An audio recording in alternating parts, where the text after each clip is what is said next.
Hi, this is Charles from Melbourne Coffee Academy, and today we're going to talk about steaming milk alternatives. And this video is in partnership with Melbourne Coffee Academy.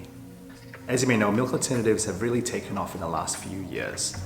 From soy to oat to almond, there's a lot of choice these days. And whether it's for health reasons or for intolerance reasons, or whether it's ethical or sustainable reasons, there's so much choice and variety nowadays. But it's good to know how to actually adjust your steaming to get the best results for that as well.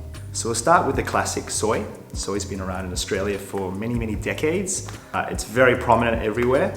The main thing with soy is sometimes it can actually curdle with your coffee, especially medium or light roast coffee. So you want to make sure that you actually add a bit less air when you're steaming it.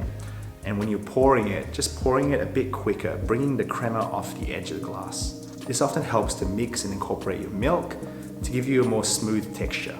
So oat's my personal favorite because it's quite neutral in texture, it's creamy, and it's probably the most sustainable option as well for the environment. So with oat, I find you can steam it quite similarly as well. Just make sure you are not steaming it too hot, but generally 60 degrees is what you're looking for. Finally, you have almond. With almond, it's pretty similar to oat and full cream milk as well. Almond's really taken off in popularity as well for health reasons.